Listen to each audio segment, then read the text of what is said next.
Deep in the forgotten hollows of Appalachia, where ancient trees stand guard over secrets long buried, Sarah Matthews found herself lost. 8 months pregnant and miles from the nearest trail, panic rose in her chest as storm clouds gathered overhead.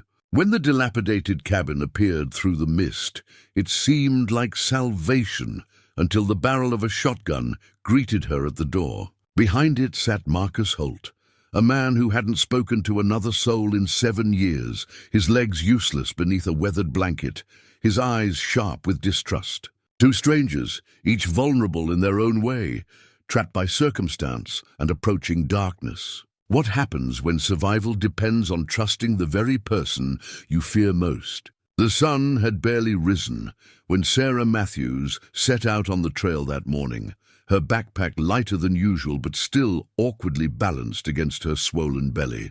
At 35, she'd spent half her life capturing wildlife through a camera lens, but this expedition was different. Her editor had called her reckless when she proposed one last assignment before maternity leave. 8 months pregnant in the Appalachian wilderness? Absolutely not, he'd said. But Sarah had never been one to heed warnings. In her apartment back in Charlotte, a stack of divorce papers sat signed on the coffee table. The ring on her finger caught the early morning light as she adjusted her backpack straps. She'd kept wearing it, not out of sentimentality, but because her fingers had swollen too much to remove it comfortably. Like so many things in her life, it had become a burden she'd grown accustomed to carrying. "We just want different things," Michael had said 6 months ago, his eyes carefully avoiding her growing belly. The pregnancy had been unexpected, a last spark in a marriage already cooling. He'd agreed to child support, but made it clear he wasn't ready for fatherhood. Sarah had nodded, swallowed her disappointment, and started planning this trip the next day. The forest welcomed her with familiar sounds, chickadees calling from the canopy, leaves rustling underfoot. Sarah had always found clarity in wild places, away from the expectations and judgments of others. Out here, it didn't matter that she was about to become a single mother at 35, or that her career photographing endangered species might never recover from the hiatus she'd need to take. "Just me and you. Little one," she whispered, resting a hand on her belly as she navigated a steep section of trail. The baby kicked in response, a flutter of movement that still startled her even after months of these silent conversations. Her mother had begged her to reconsider the trip. "What if something happens?" she'd asked, the worry lines around her eyes deepening. Sarah had shown her the satellite phone, the detailed itinerary, the emergency supplies. "I've been doing this for 15 years, she'd reminded her mother. "This is who I am." But as the skies darkened overhead and the first raindrops began to fall, Sarah felt the first prickle of doubt. The trail markers had become increasingly faint over the past mile, and her GPS was showing inconsistencies. She checked her paper map, tracing the planned route with her finger. According to this, she should have reached the ridge overlook by now. The rain intensified, and Sarah quickened her pace, looking for shelter. Her breathing became labored as she pushed against the incline. The baby shifted uncomfortably, pressing against her diaphragm. "Just a little further," she promised. Though she wasn't sure who she was trying to reassure, the first rumble of thunder made her flinch. Summer storms in these mountains could develop with frightening speed.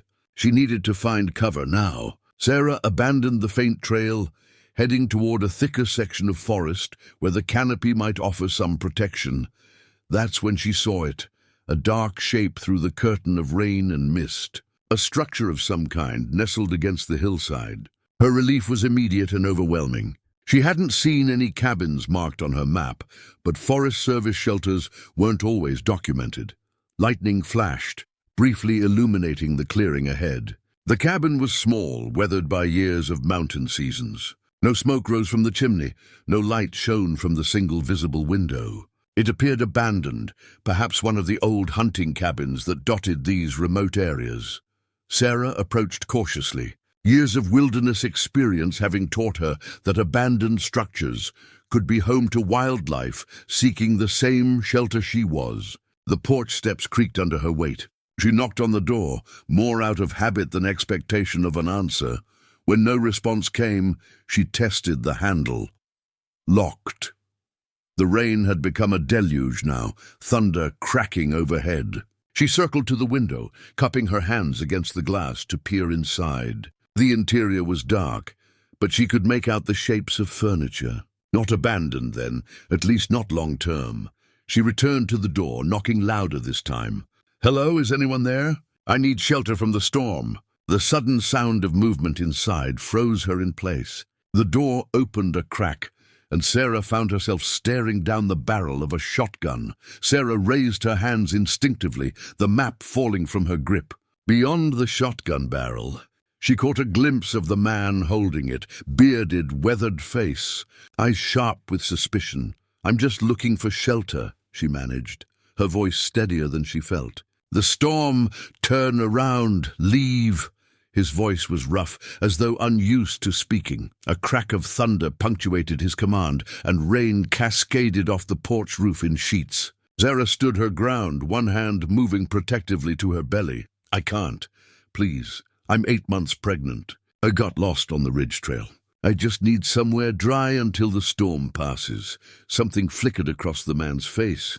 Doubt, perhaps. Or calculation. The shotgun lowered slightly, and Sarah noticed for the first time that he was seated. A wheelchair, simple but sturdy, custom-built for the rugged cabin. "No one comes up here," he said, suspicion heavy in his voice. "Especially not pregnant women. Alone. I didn't know anyone lived here. It's not on any map. That's the point." He studied her for a long moment, then glanced past her at the worsening storm. Lightning illuminated the clearing, followed immediately by thunder. "You're not leaving in this, not in your condition." He wheeled back slightly, the shotgun now resting across his lap, but still within easy reach. "One night. You leave at first light." Sarah stepped inside, relief washing over her. The cabin was warmer than she expected, a small fire burning in the wood stove. It was a single room, meticulously organized, everything within reach of a seated person. A bed against one wall, a small kitchen area, shelves lined with books, jars, tools. "Thank you," she said, shrugging off her wet backpack. He didn't respond, wheeling to the stove to add another log. The shotgun never left his lap. "I'm Sarah, Sarah Matthews." Didn't ask. He glanced at her soaked clothing. "You need to get dry. Blanket there." He nodded toward a shelf. Sarah retrieved the rough woolen blanket. "And you are?" The silence stretched long enough that she thought he wouldn't answer.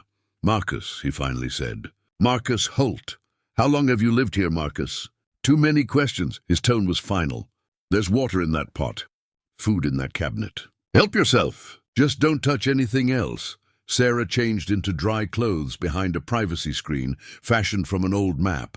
When she emerged, Marcus was by the window, staring out at the storm, his back to her. "The radio says this front's settling in," he said. 2, maybe 3 days. Sarah's heart sank. "I can't stay that long." "I need to get back to the trail. My satellite phone won't work in this." He turned to face her. "No signal gets in or out during storms like this. We're in a valley. You're stuck here, same as me." Sarah sank onto the edge of a chair, suddenly aware of how exhausted she was. The baby kicked vigorously, perhaps responding to her stress. Marcus watched her with a guarded expression. "How far along?" 8 months.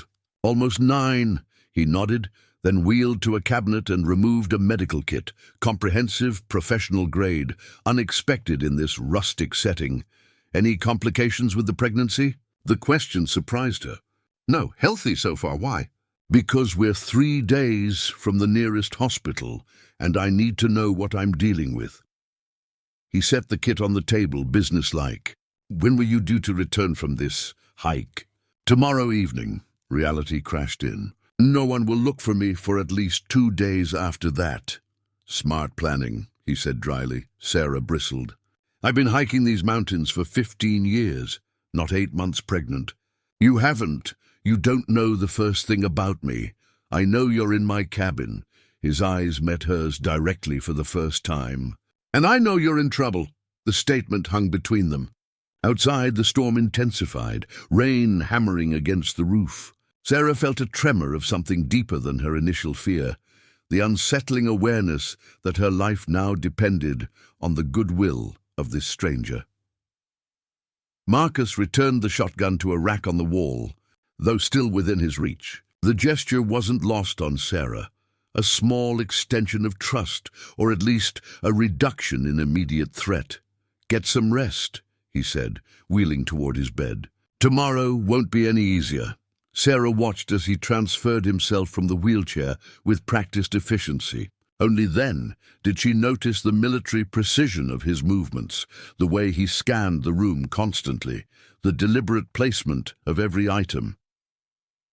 This wasn't just a disabled man in the woods. This was someone who had prepared for every contingency, including apparently an unwanted visitor. Dawn broke, with stubborn rain still drumming against the cabin roof. Sarah woke disoriented, stiff from sleeping in the chair. The events of the previous evening came rushing back as she spotted Marcus already awake, silently working at a small table near the window. His hands moved with surprising delicacy over a piece of wood, carving tool gripped firmly as tiny shavings fell to a cloth spread beneath. The morning light caught the collection of wooden figures arranged on a shelf above his workstation. Birds in flight, deer poised mid-leap, bears standing sentinel. Each captured a moment of wild dignity, rendered with remarkable precision. "You're an artist," Sarah said, her voice still thick with sleep. Marcus didn't look up. "I whittle. Passes the time. They're beautiful." She stood, stretching her aching back. "May I?" He glanced up briefly, then nodded. Sarah approached the shelf, examining the figures more closely. A hawk with outstretched wings seemed almost ready to take flight from her palm. The wood was polished smooth, every feather distinct. "Red-tailed hawk," Marcus said, returning to his work. Common around here, the cabin revealed itself differently in daylight. What had seemed haphazard in the dim evening light now appeared meticulously organized. Every surface served multiple functions. The walls held hooks and shelves at wheelchair height, tools hung in careful arrangements. A system of ropes and pulleys near the wood stove allowed Marcus to manage heavier logs without standing. A bookshelf dominated one wall, medical texts, wilderness survival guides, mechanical engineering, carpentry, botany. Several journals, hand-bound in leather, stood in a neat row. "Coffee's on the stove," Marcus said, interrupting her inspection. "Help yourself." Sarah poured a cup, savoring the rich aroma. "How long did it take you to adapt this place?" Marcus continued carving, seemingly absorbed in the delicate curve of what looked like an owl's wing. 3 years to get it right. Started with the basics. Widened doorways, lowered counters, built ramps. Rest came later, and you did this all yourself? His hands paused momentarily. Had to. Sarah sipped her coffee, allowing the silence to stretch. Outside, a pair of sparrows chattered at the window ledge. Undeterred by the rain, water systems gravity-fed from the spring up the ridge, Marcus eventually continued, as if the conversation had never paused. Solar panels for minimal electricity, wood stove for heat and cooking, root cellar under the floorboards for food storage. He gestured toward a metal ring set into the floor that Sarah hadn't noticed before. "Everything I need is here. What about supplies you can't make? Medicine, tools?" A ghost of a smile touched his lips. "Twice a year, I radio a list to a friend who runs supplies up to the Forest Service Road. 5 miles from here. I haul them back." He nodded toward a modified cart in the corner. "Deer paths are wide enough if you know the route." Sarah's gaze returned to the wooden figures. Among them stood a delicately carved cabin, a perfect miniature of the one they occupied, complete with tiny roof shingles and a wraparound porch. "How long have you been here?" "In this cabin?" 7 years, 2 months. The precision of his answer caught her by surprise, and before that... The carving tool stilled. Another life. Sarah recognized the boundary and didn't press further. She moved to the window, watching rain sheets cascade off the roof edge. The clearing around the cabin was larger than she'd realized, bordered by a small garden plot protected by deer fencing. Beyond that, dense forest reclaimed the mountainside. "Your trail's that way," Marcus said, pointing northwest. "Once the rain stops, follow the creek down about 3 miles. It'll meet up with the marked path. You seem sure I'll be able to leave soon. Barometers rising. Storm's moving out by midday. He set down his carving, revealing a half-formed barn owl. You should be able to make it back to the ranger station before dark. Thank you. Sarah turned from the window. For letting me stay. You didn't have to.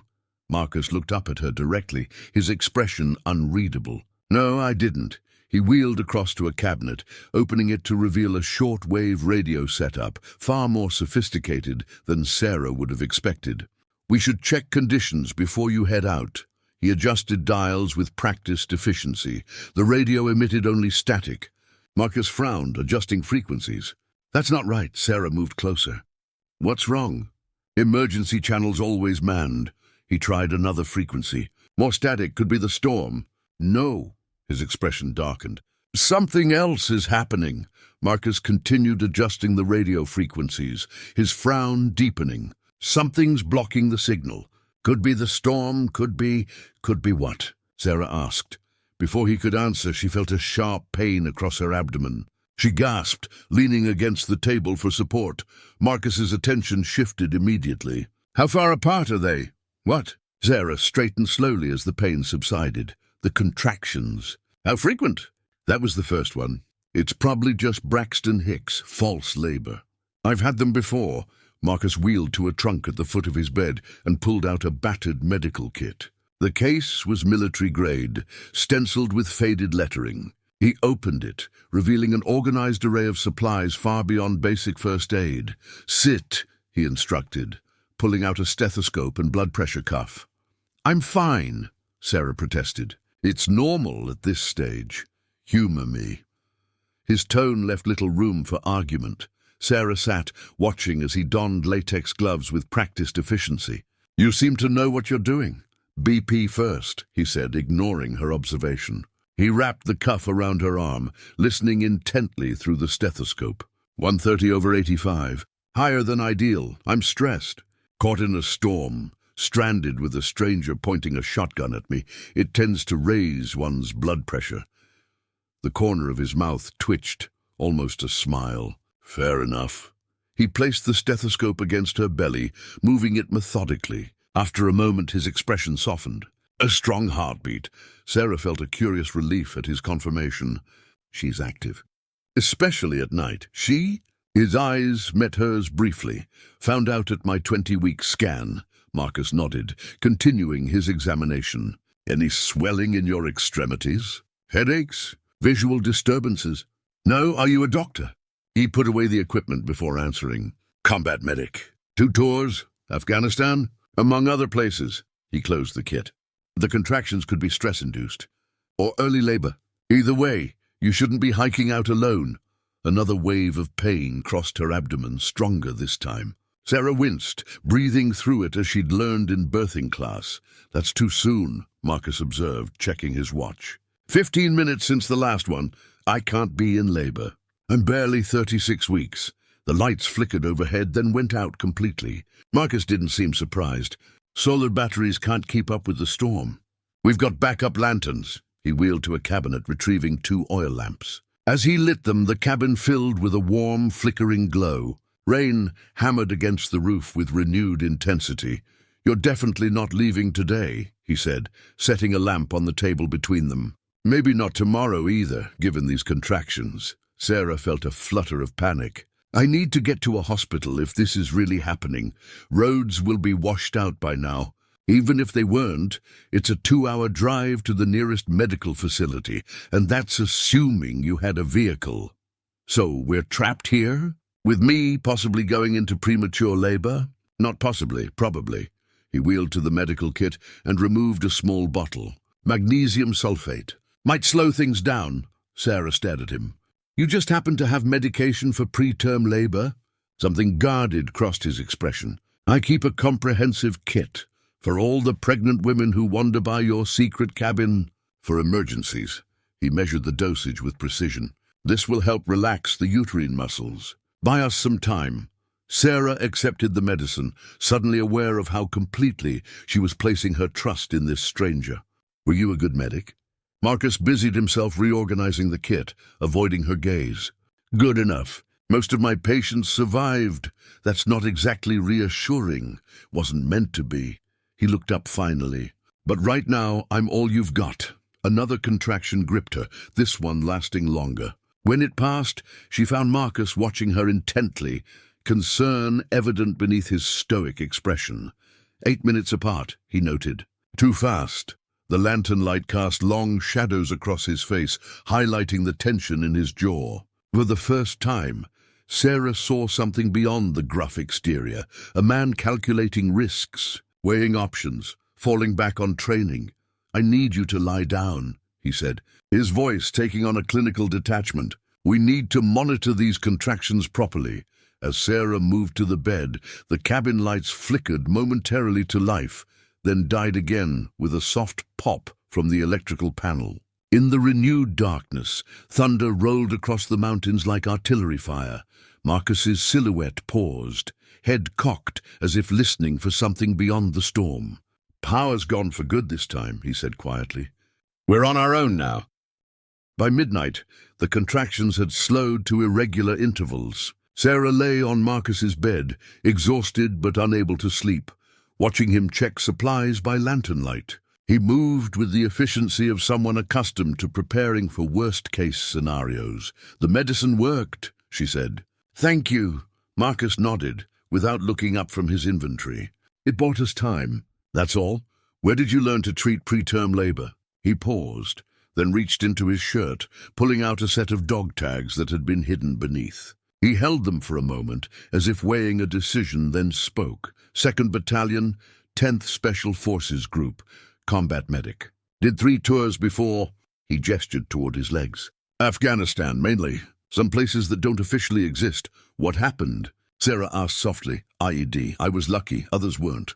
His voice was matter-of-fact. "Shrapnel severed my spinal cord at T10. Complete paraplegia." "I'm sorry." "Don't be." "I'm not." He tucked the tags back into his shirt. "A military doctor said I'd be in a VA hospital for years. Proved them wrong." Sarah shifted position, wincing slightly. "How did you end up here?" Marcus wheeled to the window, checking the storm's progress. "After rehab, they wanted to put me behind a desk. Analyzing intelligence, pushing papers. Couldn't do it, so you just disappeared into the mountains?" "Not immediately." He turned back, his face half hidden in shadow. "Tried to reintegrate. Applied for adaptive housing assistance through the VA. Got put on a waiting list." The bitterness in his voice was subtle but unmistakable. "Meanwhile, lived in an apartment building with stairs and narrow doorways. Waited for appointments with specialists who kept changing. Took medications that dulled everything." He shook his head. "That wasn't living. That was existing." Sarah thought of her own comfortable apartment in Charlotte. With its accessibility features she'd never considered significant. Elevator, wide hallways, grab bars in the bathroom that came standard. "Then I remembered this place," Marcus continued. "My grandfather's hunting cabin. Hadn't been used in decades. Family forgot about it after he died. I didn't. You came up here alone. In your condition?" His eyes hardened. "My condition doesn't define what I can do. I didn't mean first winter was the hardest," he continued, cutting her off. "Had to redesign everything. Learn new skills. But out here, I'm not disabled. I'm just adapted." Sarah nodded, understanding dawning. "No one telling you what you can't do." "Exactly." Something in his expression softened. "Nature doesn't care if you can walk. It only cares if you're smart enough to survive." Outside, the wind howled, driving rain against the windows with renewed fury. Marcus listened, his head tilted slightly. Storms cycling back around. "We're in the eye. How long will it last?" "Hard to say. Mountain weather's unpredictable. Could be days." Sarah rubbed her belly, concern returning. "I need to get to a hospital." "Not happening." He wheeled back to the medical kit, methodically checking supplies. "Not until those roads clear. Best case scenario, your labor stays suppressed, storm passes in 48 hours, and I can get you to the Forest Service Road." "And worst case," Marcus met her gaze directly, "you deliver here." The plainly stated possibility hung between them. Sarah felt a cold knot of fear forming. Would you be able to help if that happens?" "I've delivered babies before." "Field conditions, Afghanistan." He hesitated. Not ideal, but possible. That's not exactly reassuring. It's not meant to be. It's reality. He closed the medical kit. Get some rest while you can. Sarah tried to imagine giving birth in this remote cabin, with only this withdrawn stranger to help her. The thought was terrifying. You said you've delivered babies before. In Afghanistan. Marcus was quiet for so long, she thought he wouldn't answer. When he did, his voice was distant, lost in memory. Village outside Kandahar. Local woman complications. No time to evacuate. His hands were perfectly still on the wheels of his chair. Mother and twins all survived. That's amazing. Exception, not the rule. His voice hardened again. Usually we weren't there to bring life. We were there to prevent death. Sometimes we succeeded. He wheeled to the stove, adding a log to keep the cabin warm through the night. The flames cast his profile in sharp relief, the straight nose, the set jaw, the careful eyes that seemed to be constantly assessing, evaluating. Try to sleep, he said again. I'll keep watch. Watch for what? Marcus glanced at the shotgun, positioned within easy reach. Hopefully nothing. But hope is a luxury I don't indulge in much anymore. He settled his chair near the window, a sentinel position with clear sightlines to both the door and the bed where Sarah lay. In the flickering lantern light, she could see the military posture that never quite left him, even years after leaving service. Marcus? Thank you for helping me. He nodded once, eyes still fixed on the darkness outside. Sleep now. Dawn comes early. Morning brought no relief. Rain had given way to a thick, clinging fog that obscured the forest beyond the cabin's small clearing. Sarah awoke to find Marcus already at his work table, focused on a battered amateur radio set, more sophisticated than the weather radio he'd tried earlier. Any luck? She asked, struggling to sit up. Nothing but static. He adjusted a dial, listening through headphones. Regional emergency networks down.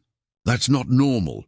Sarah moved to the window, pressing her hand against the glass. Could the storm have damaged transmission towers? Possible, but there are redundancies. He removed the headphones. Multiple systems would have to fail simultaneously. A low rumble echoed through the valley, too sustained to be thunder. Marcus wheeled quickly to the door, opening it to listen more carefully. Cold, damp air swirled into the cabin. That's not the storm, he said, voice taut. Rock slide. South Ridge. The implications hit Sarah immediately. The trail, gone. At least the section you'd need to take. He closed the door, expression grim. Even if the rain stops today, that route's impassable now. There has to be another way out. There is. Northern route. But it adds 8 miles through rough terrain. He glanced meaningfully at her belly. Not an option for you. Sarah paced the small cabin, a sense of confinement closing in. So we're trapped here. For how long? Until rescue teams clear the slide. Could be days. More likely weeks. Weeks? Panic edged into her voice. I'm due in 3 weeks. I can't. You have 2 choices. Marcus interrupted, his tone matter-of-fact. Panic, which helps no one. Or adapt to the situation we're in. Sarah took a deep breath, forcing herself to think rationally. You're right, sorry. Marcus wheeled to the kitchen area, putting a kettle on the wood stove. The cabin's stocked for extended isolation. Food for months. Medical supplies. We'll manage. We? Sarah raised an eyebrow. I thought you were counting the minutes until I leave. Something like amusement flickered across his face. I was, still am. But circumstances have changed. He handed her a steaming mug of tea. The simple gesture seemed at odds with his gruff demeanor. Thank you. She sipped the tea, chamomile with honey. For everything. Marcus acknowledged this with a slight nod, then returned to the radio. Sarah watched as he methodically checked connections and adjusted settings with the focus of someone accustomed to solving problems alone. How did you learn about radios? Military communications training, then kept learning after. He tapped the side of the unit. This was my link to the outside world before the satellite phone. Still more reliable in these mountains. Sarah set down her mug. My satellite phone, we could try that. Already did. While you were sleeping. He shook his head. No signal. Likely the satellites can't penetrate this weather system. Another distant rumble shook the cabin slightly. Marcus frowned, wheeling to check the roof supports. That slide was closer. Soils saturated. Entire hillsides could go. Sarah felt a flutter of movement in her belly, the baby responding to her anxiety. She placed her hand there, trying to project a calm she didn't feel. "We should prepare for the possibility that we're on our own for the delivery," Marcus said, watching her closely. "I'd rather not think about that right now. Denial won't change reality. Better to prepare than be caught unprepared."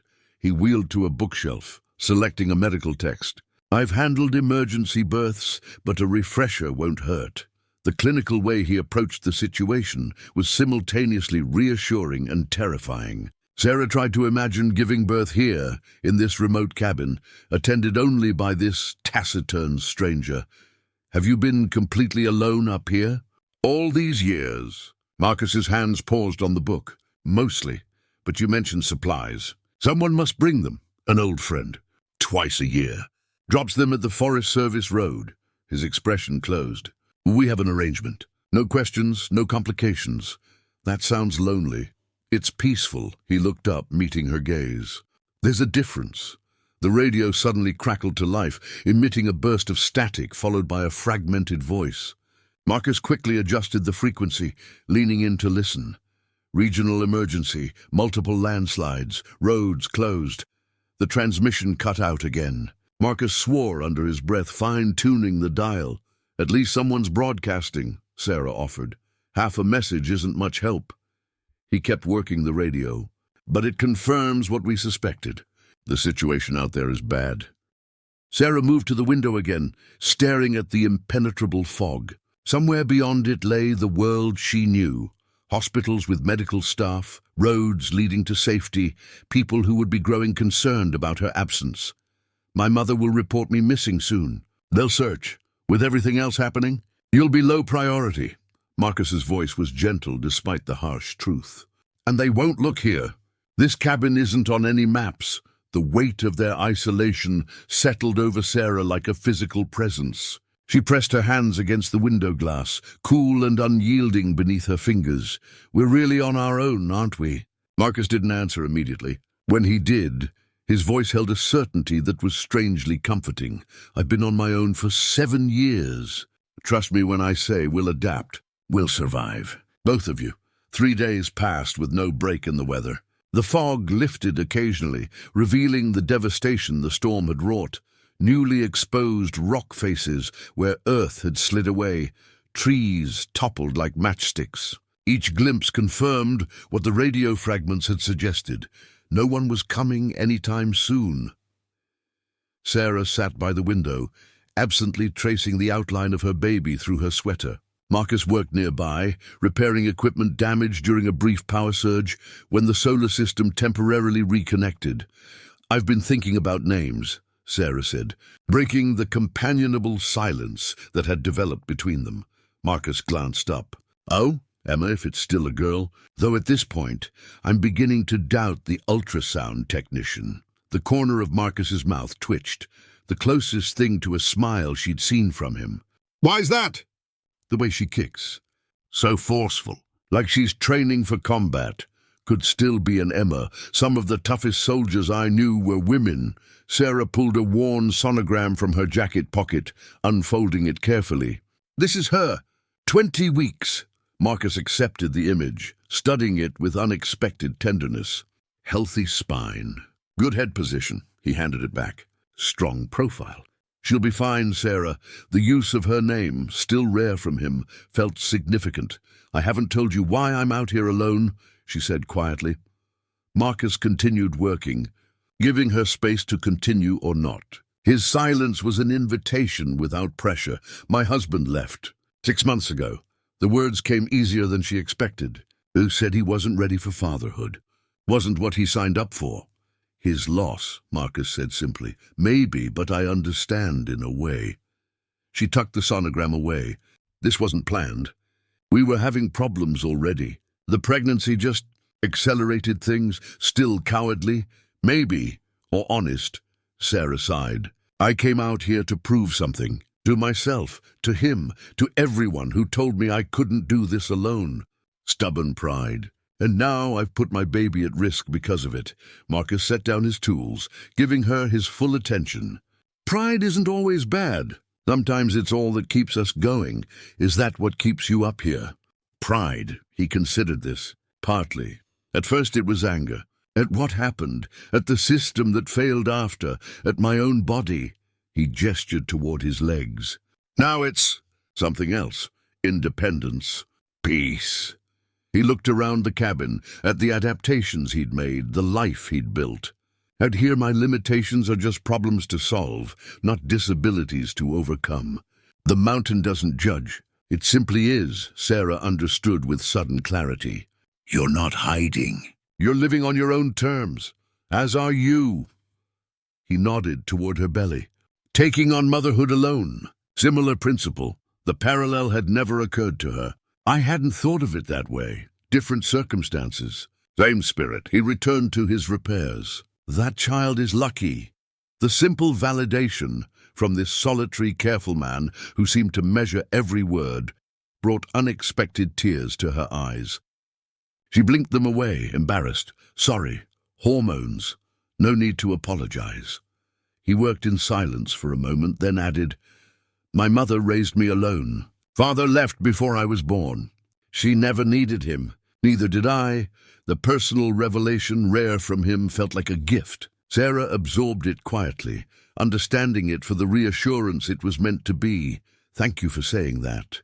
Outside, a patch of blue sky appeared briefly through the clouds, the first in days. They both noticed it simultaneously. Weather's breaking, Marcus observed. Finally. Sarah felt a conflicting surge of relief and apprehension. The storm's end meant decisions would need to be made about what came next. What will you do? Marcus asked, seeming to read her thoughts. After, when you can leave. Go home, I suppose. Prepare for her arrival. Try to be half as capable as I pretended to be. You are capable. The certainty in his voice was striking, more than most I've encountered. Coming from him, a man who had rebuilt his entire existence through sheer determination, the compliment carried weight. Sarah felt a curious warmth spread through her chest. I still don't know if I'm ready to be someone's mother. No one ever is. His eyes met hers. But some rise to it. You will. The simple faith in his assessment moved her deeply. This man who trusted no one had somehow developed a belief in her. The fifth day brought sunshine and mounting tension. The weather had cleared enough to assess the damage outside. Massive landslides had indeed wiped out sections of trail, confirming they were still effectively trapped. Sarah's restlessness grew with each passing hour. There has to be a way down, she insisted, pacing the small cabin. What about your supply route? Washed out. Marcus wheeled to his bookshelf, rearranging items with unnecessary precision. I checked with binoculars this morning. So we just sit and wait. For how long? Until it's safe. His tone was clipped. Unless you want to risk delivering your baby in the mud halfway down a mountain. Sarah stopped pacing. Don't talk to me like I'm being irrational. I have valid concerns. Never said you didn't. He continued organizing, his back to her. But emotions don't change facts. And what facts are those?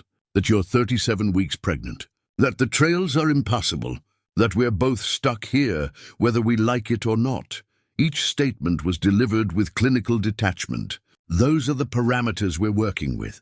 Parameters? Sarah's frustration boiled over. This isn't one of your survival exercises, Marcus. This is my life. My baby's life. He turned his chair to face her. Which is precisely why we're not attempting a dangerous evacuation. Their raised voices hung in the air between them. The forced proximity of the past days had worn their patience thin. Two fiercely independent people confined to a single room, both accustomed to solving problems alone. Sarah moved to the door, needing air. Marcus watched her with narrowed eyes. Where are you going? Outside. To breathe. Is that permitted within your parameters? He didn't respond to the barb, but his jaw tightened. Don't go far. I'm not an idiot. Never said you were. He turned back to his bookshelf. Take the whistle by the door. 3 short blasts if you need help. The simple precaution, his constant attention to safety, deflated her anger somewhat. She took the whistle without comment and stepped outside.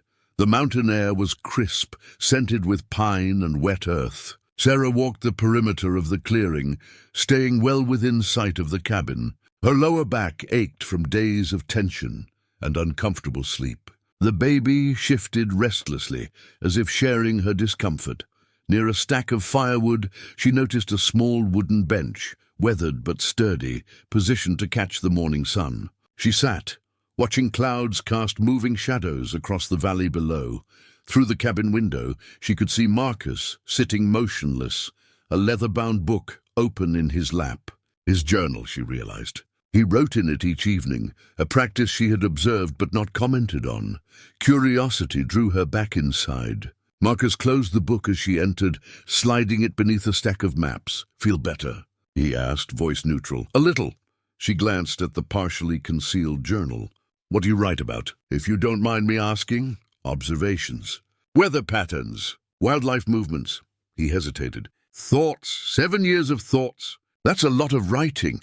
Helps clarify things." "Talking to yourself gets old after a while." Sarah smiled. "I can imagine." She moved toward the maps, inadvertently revealing the corner of the journal. Marcus reached for it quickly, but not before she glimpsed her own name written on the open page.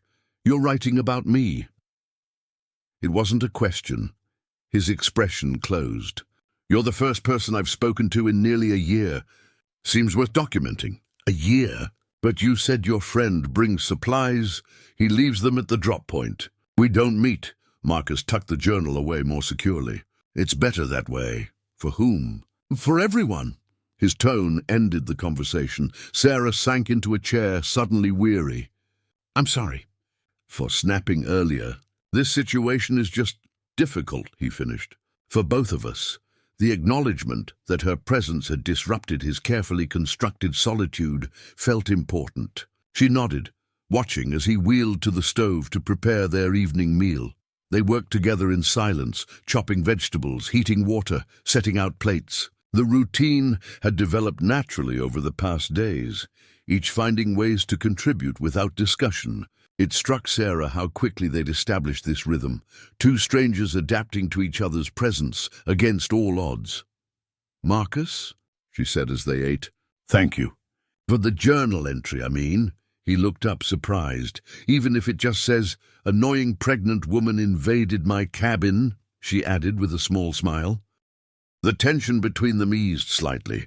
Marcus didn't return the smile, but something in his expression softened. "It doesn't say that. What does it say?" He considered her for a long moment.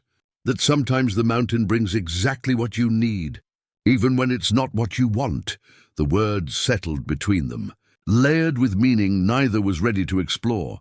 The snap of a twig outside the cabin jolted Sarah from sleep.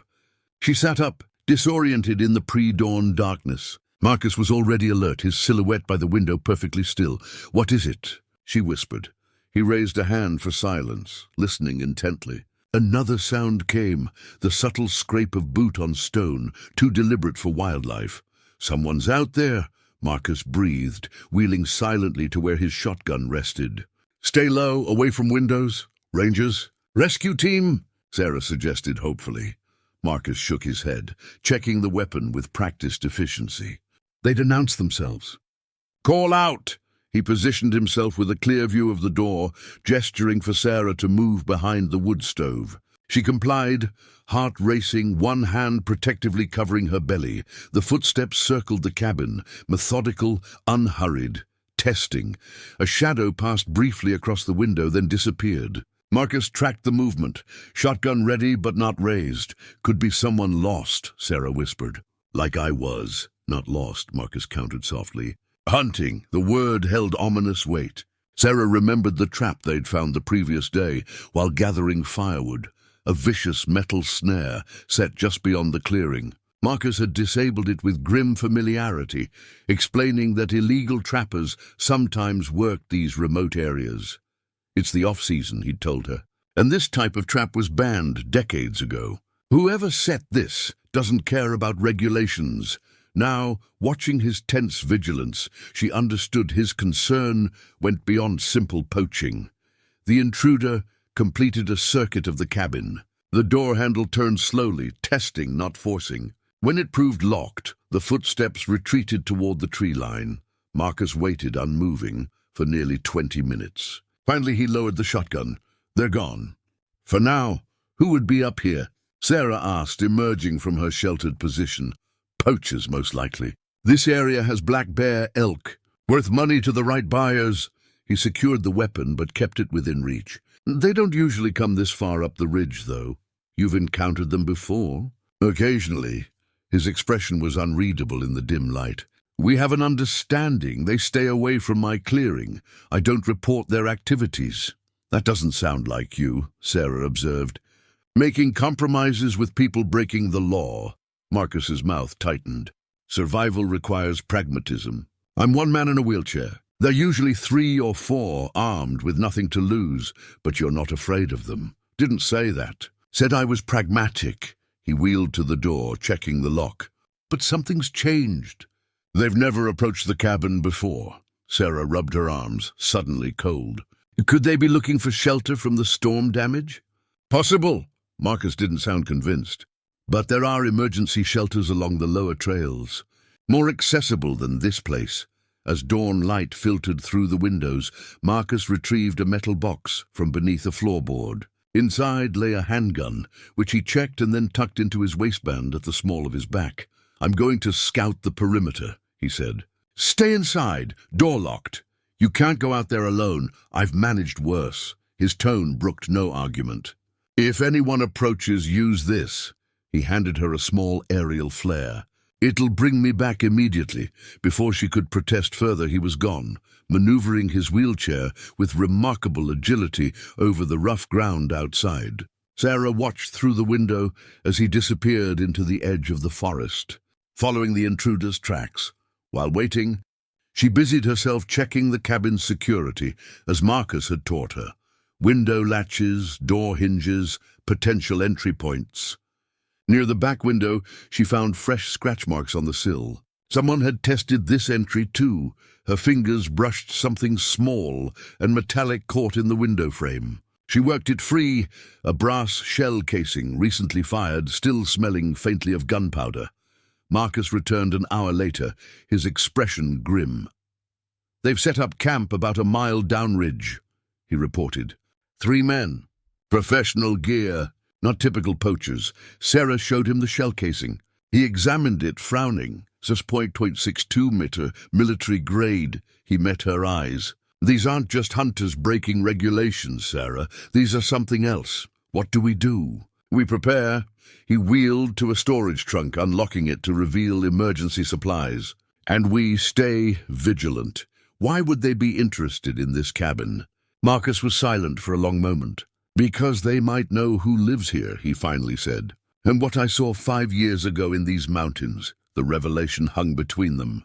Sarah waited for Marcus to elaborate, but he had already shifted into preparation mode, checking ammunition, setting up makeshift alarms around the perimeter, establishing defensive positions. 5 years ago, Sarah prompted gently. What did you see? Marcus paused, conflict evident in his expression. Not now. We need to secure, his words cut off as Sarah gasped, doubling over. A puddle formed at her feet. My water broke, she whispered, looking up with wide eyes. Everything changed instantly. Marcus's focus shifted entirely to Sarah, his movements swift and decisive. He wheeled to the medical kit, pulled out clean towels and supplies, then helped Sarah to the bed. How far apart are the contractions? I don't know. I haven't felt any strong ones yet. She broke off as a powerful wave of pressure built across her abdomen, taking her breath away. Marcus checked his watch. That's one. We'll time them. He worked methodically, transforming a corner of the cabin into a berthing area. Fresh sheets on the bed, medical instruments sterilized in boiling water, improvised stirrups fashioned from clean rope and padding. Every movement efficient, no wasted energy or panic. Sarah watched through waves of increasing discomfort. You really have done this before, twice in Afghanistan. Once in South Sudan, he positioned lanterns for optimal light. Not ideal conditions, but we managed. Another contraction gripped her, stronger than the first. Sarah breathed through it. using techniques from her birthing classes. Marcus noted the time, 12 minutes since the last one. Early yet. First babies usually take their time. He arranged pillows to support her back. Try to rest between contractions. Conserve your strength. What about those men out there? Marcus's expression hardened momentarily. Secondary concern now. This cabin has stood for 40 years. Solid construction. One entrance, defensible. The clinical assessment was oddly reassuring. Sarah nodded, then winced as another contraction began building. 8 minutes, Marcus noted with surprise. Moving faster than expected, he wheeled to the stove, returning with a cup of herbal tea. Red raspberry leaf. Helps with labor. Sarah accepted it gratefully. You have that just lying around? It's good for multiple medicinal purposes. A ghost of a smile touched his lips. Though I admit, obstetrical supplies weren't my priority when stocking this place. The next hours passed in a blur of intensifying contractions. Marcus transformed before Sarah's eyes, the gruff recluse replaced by a focused, competent medic. He checked her progress regularly, his clinical detachment making the intimate examinations less awkward than they might have been. 6 centimeters, he reported. Good progress. By evening, the contractions were coming every 3 minutes. Sarah gripped the edge of the bed, sweat dampening her hair. I don't know if I can do this. You're already doing it. Marcus's voice was steady, an anchor in the storm of pain. Your body knows what to do. Trust it. A noise outside snapped his attention to the window. Dusk had fallen, and with it came the sound of movement in the underbrush, too deliberate for wildlife. They're back, Sarah whispered between contractions. Marcus wheeled quickly to the window, peering out cautiously. One person, scouting. He retrieved the shotgun, positioning it nearby but out of sight from the windows. Then he returned to Sarah, helping her through another contraction, as if there had been no interruption. Breathe through it. That's it. The contractions intensified further, barely a minute apart now. Sarah cried out, unable to contain the sound. I need to push. Marcus checked her again. Not yet. Almost, but not quite. Van through it if you need to push. The noise outside stopped abruptly. Marcus tensed, listening. They heard you. I can't exactly keep quiet, Sarah gasped as another contraction peaked. Don't try to. He moved to position himself between the bed and the door, within reach of both Sarah and the weapon. Let them hear. Might actually work in our favor. How's that? She managed between breaths. Few things more terrifying than a woman in labor, Marcus said, the ghost of a smile returning. Even hardened men tend to keep their distance.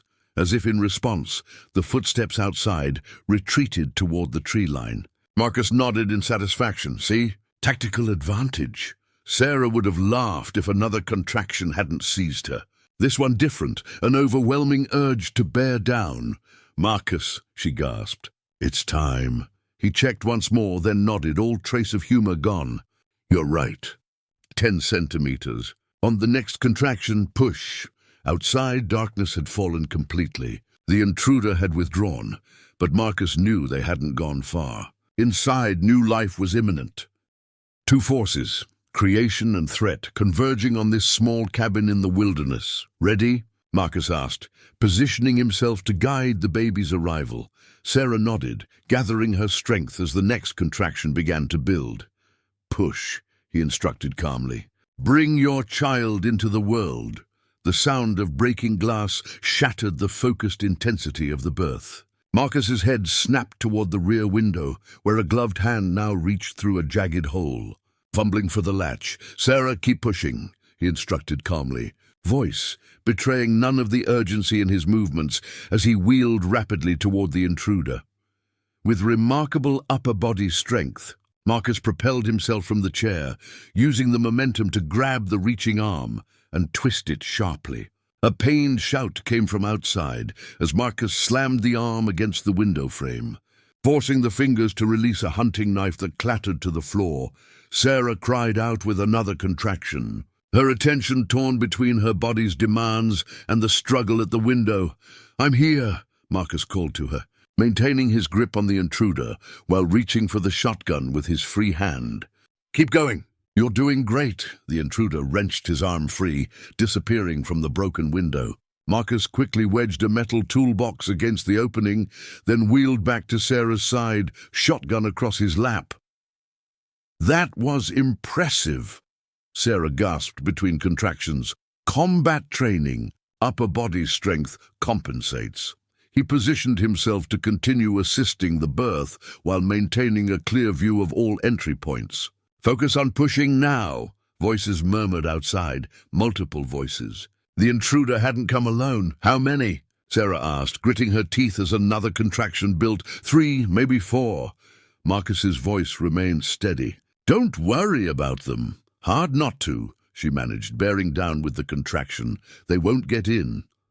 His certainty was reassuring. "Not while I'm here." The baby's head began to crown. "I can see her," Marcus announced, professional detachment momentarily broken by wonder. One more big push. Sarah gathered her remaining strength, pushing with everything she had. Outside, footsteps circled the cabin. A testing knock came at the door. "Halt!" a voice called. "We know you're in there. We just want to talk." Marcus ignored it completely, his focus entirely on the delivery. "Shoulders are next." Small pushes now. With a final effort, Sarah felt the baby slip free. A moment of silence, then a lusty cry filled the cabin. "She's here," Marcus said softly, genuine emotion breaking through his controlled demeanor. "A perfect little girl." He quickly wrapped the newborn in a clean cloth, tying off and cutting the umbilical cord with practiced movements, then placed the baby on Sarah's chest. For a brief, suspended moment, all external threats disappeared as Sarah beheld her daughter's face for the first time. The pounding at the door shattered the moment. "Last chance, halt," the voice called. "We don't want the woman or the baby, just you and what you know." Marcus had already moved back to the window, peering cautiously through a gap in the curtains. 3 men, he reported. "Armed, professional gear." His voice was pitched low for Sarah alone. "The one at the door is Barton, former military contractor." I recognized his voice. "You know them?" "Not socially." Marcus's mouth set in a grim line. 5 years ago, I witnessed their operation in these mountains. Human trafficking. Moving people through remote routes to avoid border security. Sarah clutched her newborn closer. "And they've been looking for you ever since?" "Why now?" "Rockslide probably exposed my supply trail. They followed it here." He wheeled quickly to a hidden compartment beneath the floorboards, retrieving a small metal box. "I've documented everything. Dates, locations, identities. Evidence I planned to turn over when the time was right." The pounding intensified. Wood splintered as something heavy struck the door. "They're coming in," Sarah whispered, fear overtaking exhaustion. "No, they're not." Marcus positioned himself between the bed and the door, shotgun ready. "Sarah, listen carefully. Behind the bookshelf is a concealed storage space. Big enough for you and the baby. If this goes badly, take her there." Another powerful blow shook the door. "I won't hide while you—" "Yes, you will," Marcus interrupted. "Your daughter needs you. That's your mission now." The word mission struck a chord. Sarah recognized the soldier in him, the strategist calculating odds and priorities. Marcus held her gaze for a moment longer than necessary, something unspoken passing between them. Then he turned toward the door, expression hardening into combat readiness. "I've been preparing for this possibility for years," he said, voice low and certain. "They think they have the advantage." "They don't." Sarah shifted her newborn to one arm, reaching for the hunting knife the intruder had dropped. "We'll face them together." Marcus looked back, surprise briefly overtaking his tactical focus.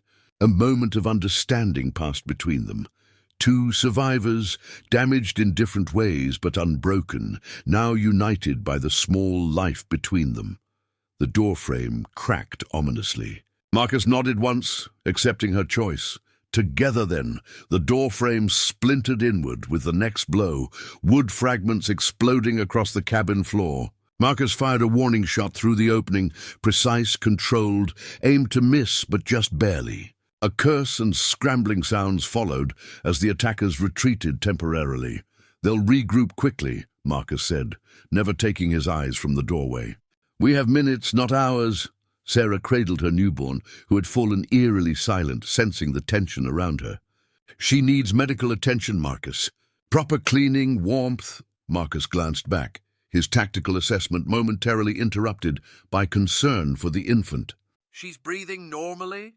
"Yes, but—" Sarah stopped, a wave of dizziness washing over her. She looked down, alarmed to see blood soaking through the bedding beneath her, far more than should be present after delivery. Marcus followed her gaze, his expression shifting from concern to alarm. "Postpartum hemorrhage," he said, wheeling quickly to her side while maintaining the shotgun's aim toward the door. "When did it start?" "Just now." Sarah's voice sounded distant to her own ears. "Is it bad?" Instead of answering, Marcus reached into his pocket for an antique pocket watch, placing it on the bed beside her. "Time is critical. Count the seconds between contractions. I need to know if your uterus is contracting properly." He moved with controlled urgency to the medical kit, extracting several medications and supplies. Outside, the attackers' voices conferred in harsh whispers. "You have pills for this too?" Sarah asked weakly.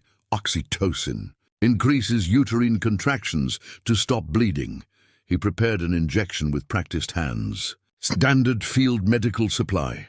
Another wave of dizziness swept over Sarah.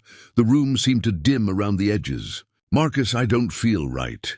His face came into sharp focus above her, his expression intense but steady. "Stay with me, Sarah, eyes open. The baby is fine. You're my priority now." He administered the injection, then began firmly massaging her abdomen, a painful but necessary procedure to stimulate contractions. "Focus on my voice. Tell me about your daughter.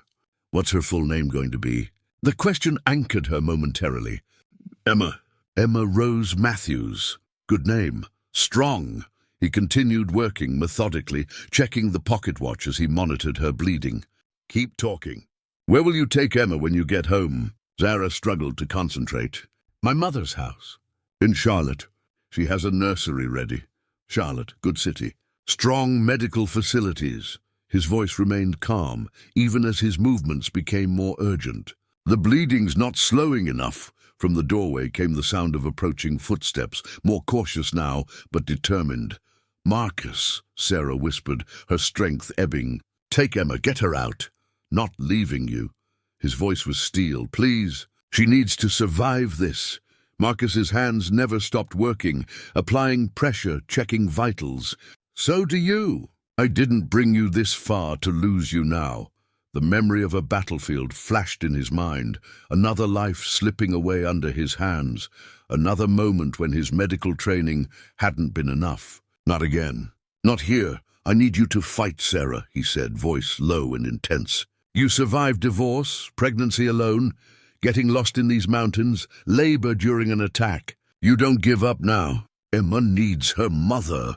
The attackers had reached the broken door, hesitating just outside. Marcus raised the shotgun one-handed, never pausing his medical efforts with the other. "Stay back," he called out, voice deadly calm. "Woman in medical distress here. You come through that door, you won't leave breathing." A moment of silence followed. "Then bleeding out, is she, Holt?" "Shame. Throw us your evidence and maybe we'll let you get her to a hospital." Marcus didn't respond to the taunt, focusing entirely on Sarah. Her pulse was rapid but weakening, skin clammy. "Marcus," she murmured. "I'm cold." Shock. Normal. He reached for a blanket, tucking it around her while maintaining pressure on her abdomen. The infant beside her began to whimper softly. "Sarah!" His voice took on a new urgency. "I need you to listen. Remember what I said about Afghanistan? The woman with twins?" She nodded weakly. "I didn't tell you everything. She was hemorrhaging like you. No supplies, no backup."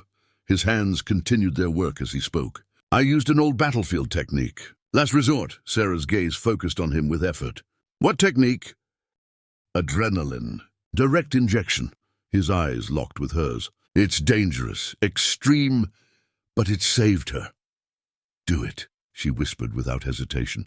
Marcus extracted a syringe from the medical kit. "This will feel like lightning through your veins. Your heart will race. It will hurt. But it might give us time." Outside, the attackers began testing the broken door again. Marcus prepared the injection, his movements precise, despite the chaos around them. "This is going to work," he said with quiet certainty. "And years from now, you'll tell Emma about the day she was born during a siege in a mountain cabin. The day her mother refused to give up." He administered the injection, then reached for her hand, pressing his fingers against her wrist to monitor her pulse. "Now fight, Sarah. Fight with everything you have." The adrenaline surged through Sarah's system like wildfire. Her back arched, eyes flying open as every nerve ending ignited simultaneously. The cabin, which had been fading to gray, suddenly sharpened into painful clarity. Every detail intensified, every sound amplified. "Breathe through it," Marcus instructed, monitoring her pulse with one hand while keeping the shotgun trained on the door with the other. Short breaths. "That's it." Her heart hammered against her ribs, but with the pain came focus. The fog of blood loss receded temporarily. "It's working," Marcus noted, checking the bleeding. "Uterus is contracting." Outside, a tense discussion was taking place between the attackers. The words were muffled, but the tone suggested disagreement. Finally, a voice called through the broken door. "Dawn, halt. We'll wait till dawn. Give you time to reconsider." Footsteps retreated into the surrounding forest. Marcus remained vigilant, suspecting a trick, but after several minutes passed without movement, he turned his full attention to Sarah. "They're regrouping," he said, applying a fresh compress. "Buying us time. Why would they wait?" Sarah managed between accelerated breaths. "Tactical decision. Darkness favors the defender." He checked her pupils, nodding with satisfaction at their response. "How do you feel?" "Like I'm being electrocuted." "Is that normal?" A ghost of a smile touched his lips.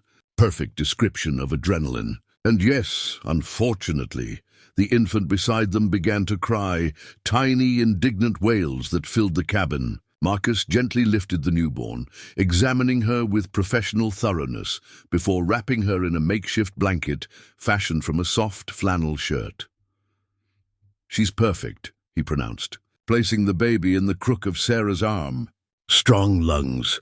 Good color. All reflexes intact." Sarah gazed down at her daughter, momentarily forgetting her own pain. Emma's face was red and scrunched with displeasure, tiny fists waving in protest at the coldness of the world beyond the womb.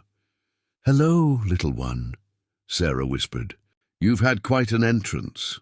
While Sarah bonded with her newborn, Marcus continued treating her hemorrhage, applying sustained pressure, administering additional medication, monitoring vital signs with meticulous attention. Gradually, the bleeding slowed to a manageable level. "The crisis is passing," he finally announced, relief evident beneath his clinical tone. "Your body's responding well." The artificial energy from the adrenaline began to ebb, leaving Sarah drained but stable. Outside, the first hints of dawn lightened the eastern sky. Marcus wheeled to each window in turn, assessing their situation. "They're still out there," he reported. "At least 2 positions covered, waiting. For what? Reinforcements, possibly. Or just daylight." He returned to Sarah's side, checking her temperature. "How's the pain?" "Manageable."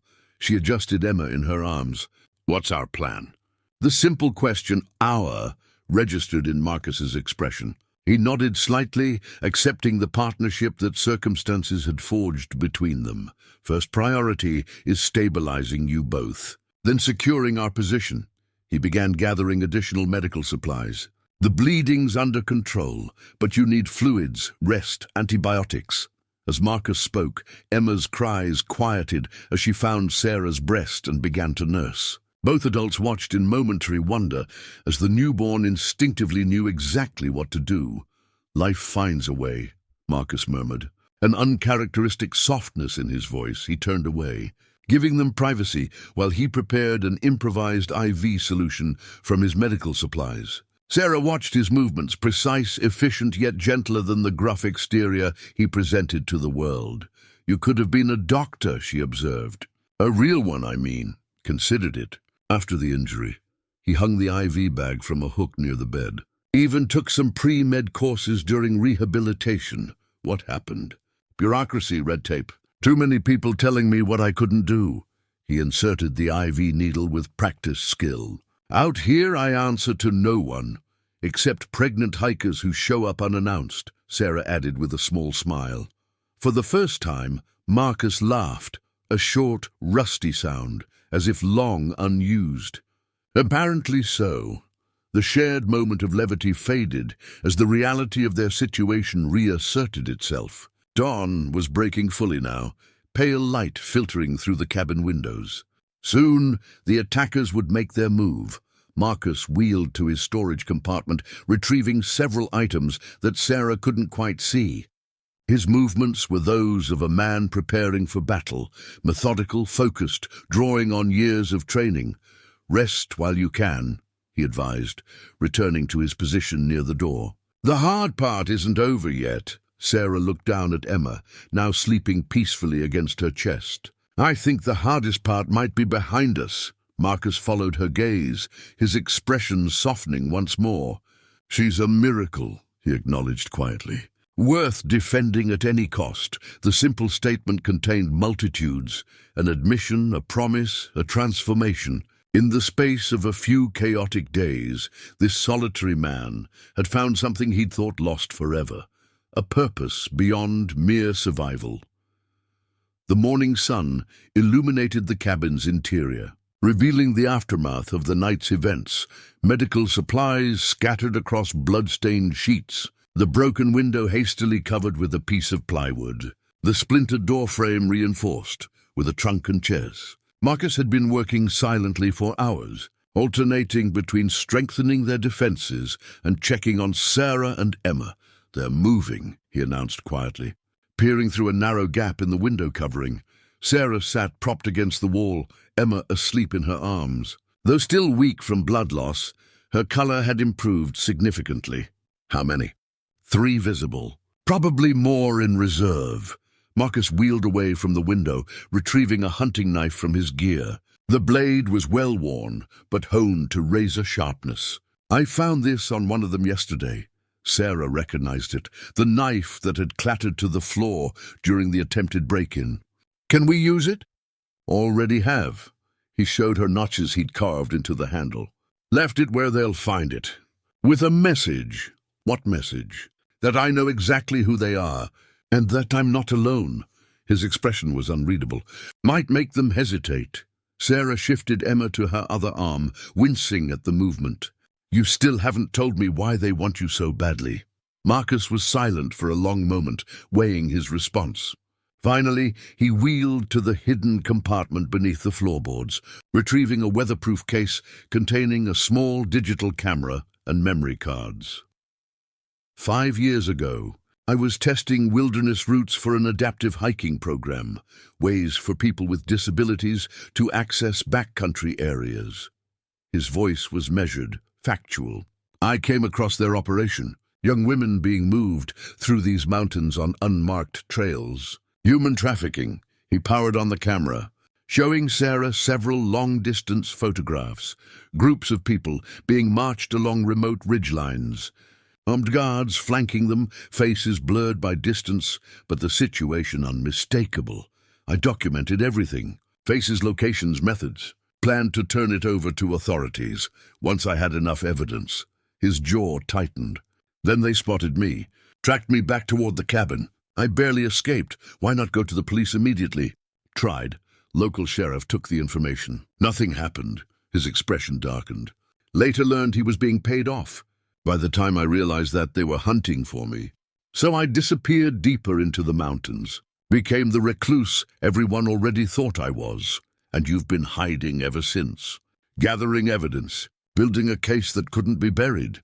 He tucked the camera away securely. I've spent 5 years tracking their movements from a distance, documenting patterns. The evidence is comprehensive now. Dates, locations, identifications. Enough to take down their entire network. That's why they want you. Not just to silence a witness, to recover the evidence, Marcus finished. Which I've encrypted and stored in multiple locations. If anything happens to me, it goes directly to federal authorities. A movement outside caught his attention. One of the men had emerged from the tree line, walking openly toward the cabin, with hands raised in a show of peaceful intent. The hunting knife was tucked conspicuously into his belt. Marcus's message, received and acknowledged. "He's coming to negotiate," Marcus observed. "Will you talk to him?" "No choice." "Need to buy time."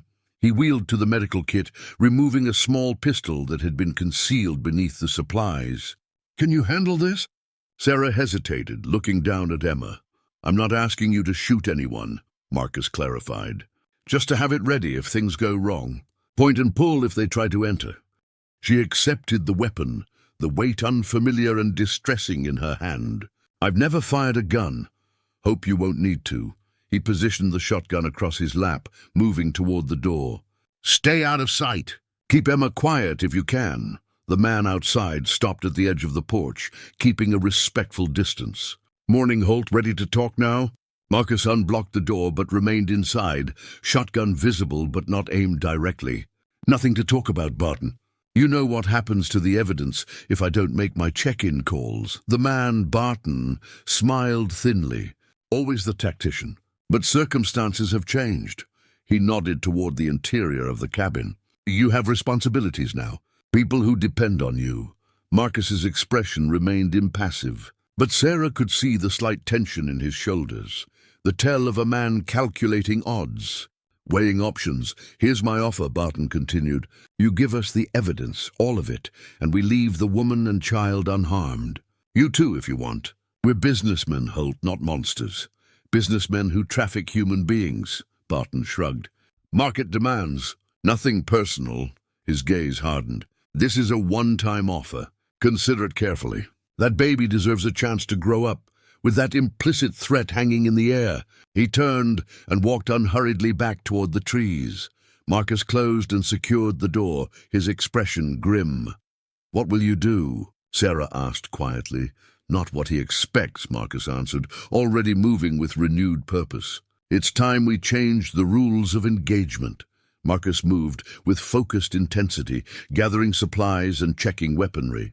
His face had taken on the hard-edged concentration of a soldier preparing for combat. "We can't stay here," he said, pulling a weathered map from beneath a floorboard. "The cabin's compromised. Too easy to surround, too difficult to defend with your condition and the baby." He spread the map on the table, revealing handwritten notations and routes that didn't appear on any official charts. Sarah watched as he traced a finger along a thin line winding through the most remote sections of the range. "There's a ranger station here." He indicated a point nearly 7 miles from their position. "Seasonal, but stocked with emergency communications equipment. Solar-powered satellite uplink, 7 miles. Sarah glanced down at Emma, nursing peacefully, unaware of the danger surrounding them. "I can barely walk across the room. We don't have a choice." Marcus's voice was gentle but firm. "They've offered negotiation as a stalling tactic. More men are coming. I counted 2 additional sets of boot prints this morning. By nightfall, they'll have enough force to take the cabin regardless of our defenses." Sarah knew he was right, but the prospect of traveling through wilderness with a newborn and her own weakened condition seemed impossible. "How would we even manage it? You're in a wheelchair. I'm recovering from childbirth." Marcus wheeled to a storage area beneath his bed, pulling out a modified backpack frame with complex strapping systems. "This is how I access the trails. Upper body strength handles the rough terrain. I've mapped every passable route within 20 miles of this cabin." He continued preparations, gathering medical supplies, food, water purification equipment. Each item was selected with precision, balanced between necessity and weight. "Your leg strength will return faster than you think," he added. "The body responds to survival situations. Adrenaline compensates for weakness." "And Emma?" Sarah asked. In answer, Marcus produced a small carrier fashioned from canvas and padding. "Improvised but secure. She'll ride against your chest, keeping her warm with your body heat."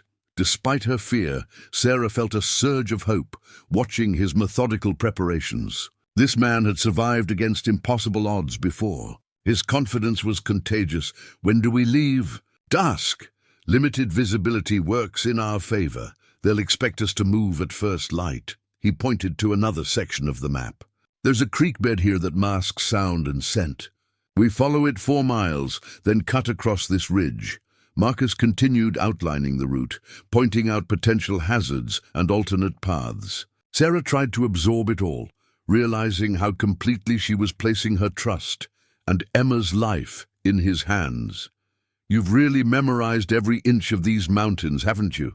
He nodded. "Had to. My survival depended on knowing what was accessible, what wasn't, where to hide, how to move undetected." Sarah studied him, this man who had turned his disability into a strength, who had transformed isolation into self-reliance. "You're remarkable, you know that." Marcus looked up, clearly uncomfortable with the praise. "Just adapted." "Anyone would." "No," Sarah said firmly. "Not anyone. Most would have given up." He returned to his preparations without response. But something in his posture had changed, a slight easing of the perpetual tension he carried. As afternoon waned, Marcus instructed Sarah on final preparations, how to dress in layers, how to move quietly through underbrush, emergency protocols if they became separated. She absorbed it all with determined focus, finding strength she didn't know she possessed. "One more thing," Marcus said, producing a small satellite beacon from his supplies. "The emergency transmitter. Military grade. If everything else fails, activate this. It's registered to my service record. Will bring immediate response. Why haven't you used it before now?" "Because it's one-time use. And because until now I didn't want to be found." He handed it to her. "Keep it secure." The implications weren't lost on Sarah. This device represented Marcus's final safeguard, preserved through years of isolation, now entrusted to her. "I won't activate it unless absolutely necessary," she promised. Marcus nodded, satisfied. "Rest now while you can. We move in 3 hours." While Sarah dozed with Emma beside her, Marcus made final preparations. He transferred the digital evidence to a waterproof drive, securing it in an inner pocket. Then he wrote rapidly in his journal, detailed observations, coordinates, contingency instructions. Years of tactical planning distilled into emergency protocols. When he finished, he tore out the pages and tucked them into Sarah's pack, where she would find them if needed.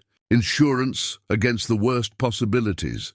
Outside, the shadows lengthened as evening approached. Through the window, Marcus could see their pursuers maintaining position at the forest edge, patient, confident in their superior numbers and firepower, waiting for a confrontation that would never come. "Not how this ends," Marcus murmured to himself, making final adjustments to his wheelchair's all-terrain modifications. "Not today." Dusk settled over the mountains like a protective cloak, bringing deeper shadows and the first stirrings of nocturnal life. Inside the cabin, Sarah secured Emma in the improvised carrier, the newborn swaddled tightly against her chest. The baby had been fed, changed, and mercifully remained asleep, as if sensing the need for silence. "Ready?" Marcus whispered, making final adjustments to his modified wheelchair. Sarah nodded, her face pale but determined. She'd braided her hair tightly, dressed in layers as instructed, and carried only essential supplies in a small pack. Marcus moved to a corner of the cabin that appeared ordinary but concealed their escape route.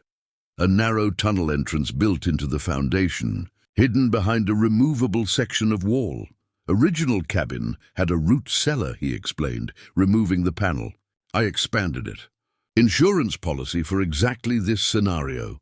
The passage was tight but navigable. Marcus went first, transferring from his wheelchair to a low-wheeled platform he'd constructed specifically for the tunnel. Sarah followed, hunched to protect Emma, her movements slow but steadier than either of them had expected. They emerged 50 yards from the cabin, concealed by a natural depression and thick underbrush. From this vantage point, they could see 2 men watching the cabin's main entrance. Unaware of their quarry's escape, Marcus retrieved a collapsible wheelchair he'd stashed at the tunnel exit, a lightweight, all-terrain model with oversized wheels and reinforced frame. The engineering was impressive, each component designed for silent movement over rough ground, used to design mobility equipment. "Before," he whispered, transferring himself with practiced efficiency. This prototype never went to production. They moved cautiously through the gathering darkness, Marcus leading, selecting each path with tactical precision. Where the ground became too rough for wheels, he shifted to a modified crawl, upper body strength propelling him forward, while specialized braces protected his legs. Sarah followed, stunned by his adaptation to the wilderness. What would have been insurmountable obstacles for most were merely challenges he'd long since solved through ingenuity and determination. They reached the creek bed Marcus had identified, the water level low enough to provide a natural pathway, while the gentle gurgling masked their sounds. The cold water numbed Sarah's feet, but she welcomed the sensation, using it to stay alert despite her exhaustion. Emma stirred occasionally, but remained remarkably quiet, soothed by the proximity to her mother's heartbeat and the gentle motion of their progress. When they paused for Sarah to rest, Marcus checked the infant with professional thoroughness, nodding his approval at her stable condition. "She's remarkably resilient," he observed. "Good sign." "Takes after her godfather," Sarah replied without thinking. Marcus looked up sharply, something vulnerable flashing across his face before disappearing behind his usual reserve. He said nothing, but touched Emma's tiny hand briefly before returning to his navigational calculations. They continued through the night, making slower progress than planned, but steady nonetheless. Twice they detected pursuit distant voices, flashlight beams cutting through the darkness, but Marcus's intimate knowledge of the terrain allowed them to evade detection each time. Dawn found them at the base of a steep ridge, the most challenging section of their journey. Above them loomed a near-vertical rock face, seemingly impassable to someone in Marcus's condition.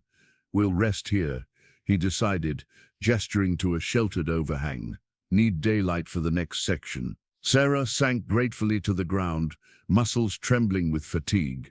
She gently detached Emma from the carrier, cradling her while Marcus prepared a meager but sustaining meal from their supplies. "How will we manage that?" she asked, nodding toward the imposing cliff face. Marcus followed her gaze. "There's a route, less vertical than it appears from this angle. I've done it before. With the wheelchair, no." His expression was unreadable.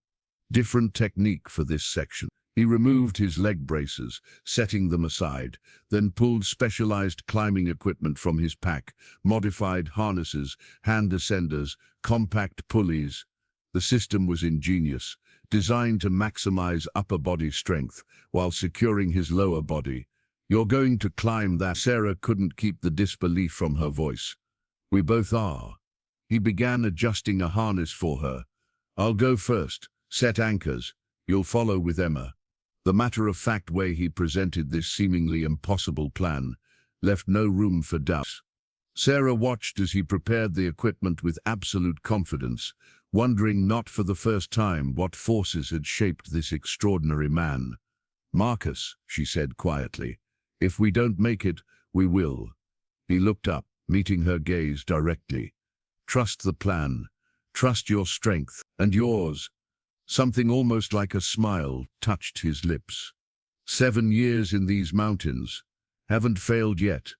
The simple statement contained volumes: pride without arrogance, confidence born of necessity, the quiet dignity of a man who had rebuilt himself in the wilderness. As they rested, Emma awakened, demanding attention. Sarah fed her while Marcus kept watch, his vigilance never wavering despite their exhaustion.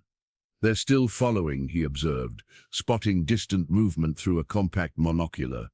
"But they've lost our trail, taking the wrong ridge." "We're ahead of them," Sarah said, hope filtering through her fatigue. "For now, can't waste it." Marcus returned to his preparations, fingers moving with practiced precision over carabiners and rope. 2 more hours, then we climbed. The ranger station appeared through the trees like a mirage, weathered clapboard siding gleaming in the afternoon sun. Sarah nearly wept at the sight. After 2 days of grueling travel, countless near misses with their pursuers, and the increasingly urgent needs of newborn Emma, civilization had never looked so beautiful. Marcus surveyed the small clearing with tactical precision. No vehicles, seasonal station unmanned until next month. But you said there's communication equipment, emergency satellite system, self-powered.